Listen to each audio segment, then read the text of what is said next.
All right, you've made it this far. The bench is built, lights are on, tools are organized. Now, it's time for one of those big step upgrades that takes a shop from starter to serious. The air compressor. Don't get scared off by the noise or the size. An air compressor isn't just for auto shops. It's one of those do a little of everything machines. Once you've got air power, you'll wonder how you lived without it. If you're just starting your dream garage workshop, this is your crash course on air compressors and air tools, what they do, how to use them safely, and how to keep them alive for years. Why bother with compressed air? Here's the deal. Compressed air is stored energy. Flip a switch, the pump fills a tank, and you've got instant power at your fingertips. Nailers, sprayers, tire inflators, impact wrenches, even just blowing sawdust off the bench. Once you own one, you'll find excuses to use it every day. Compressed air is the most flexible power source in any shop. Oil-free versus oil-lubed. There are two basic types. Oil-free, lighter, cleaner, and needs almost no maintenance. Perfect for trim work or weekend projects. Oil-lubed, heavier, quieter, and built to last. These run cooler and survive real work. My current setup is a two-stage 220-volt with a cast iron pump.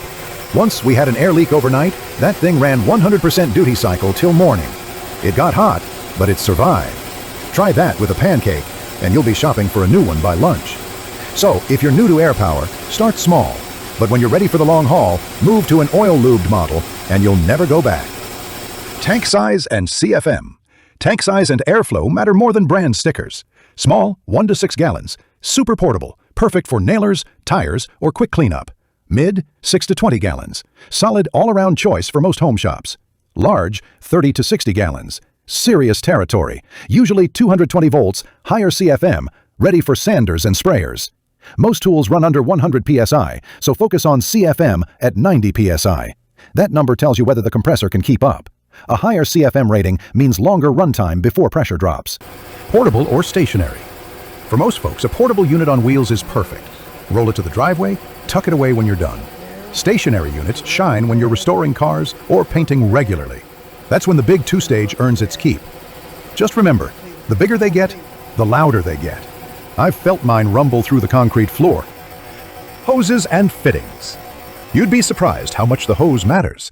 Rubber, heavy but flexible, even in winter. PVC, light and cheap but stiff as rebar in the cold. Hybrid, the sweet spot, light, flexible, durable.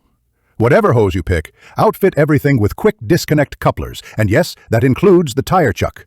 It saves time and wear, and lets you swap tools without bleeding the line. Regulators and water separators. Moisture is the enemy. Compressing air makes heat, and hot air holds water. When it cools, that water condenses inside your tank and hoses. Install a regulator and water separator near the tank. Drain the separator regularly and bleed the tank after each use. Dry air means longer tool life, cleaner paint, and no rust inside the compressor. Safety talk. All right, let's talk safety. Short and real, I get it. Boring, but valuable. Respect the pressure. Never point the nozzle at yourself or anyone else. Even 30 PSI can inject air under the skin. Use the rag method. Fold a rag in your left hand and direct short bursts of air into the fold. The rag traps chips and dust instead of launching them. You can even cup it over the nozzle. Safe, quiet, effective. Protect yourself. Wear safety glasses and ear protection. Compressors bark loud and debris goes everywhere. Treat compressed air with the same respect you give a saw blade. About those explosions you've heard about. You've probably seen videos of compressors blowing apart lately. Almost every one traces back to a rusted tank that was never drained. Every time you compress air, you make water, and that water settles in the bottom, quietly eating the steel. It might take months or years, but when it finally gives, it's ugly. Drain your tank every time, or install an automatic drain if you tend to forget. It's a 5-second habit that could save your compressor, and maybe your skin. If you ever move your compressor outdoors to cut the noise, shield it from weather. Sun, rain, and humidity will shorten its life fast. Real life in the shop. That big two-stage in my shop has earned its stripes. Its painted cars, including my yellow Chevelle, sprayed clear urethane on porch swings, and powered every nailer, grinder, and impact I own. It's loud, sure, but reliable. The pressure switch failed once, and it just kept running past cutoff. Luckily, I caught it before the relief valve blew. A $20 switch, and 10 minutes later, we were back in business. That's why you never leave a compressor running unattended. So that's Air Compressors and Air Tools 101. And with it, we've wrapped up the first 10 episodes of Building Your Dream Garage Workshop. You've gone from an empty floor to a working shop, with power, light, storage, tools, and now air.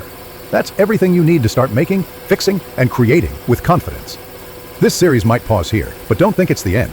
There are always new tools to explore, new upgrades to build, and new makers joining the journey. I've got a few ideas simmering already, so keep your ears open. I'm Sparky, and this has been Maker Garage 101. Thanks for building alongside me, and remember, keep learning, keep making, and keep turning that dream garage workshop into reality. Sparky, out.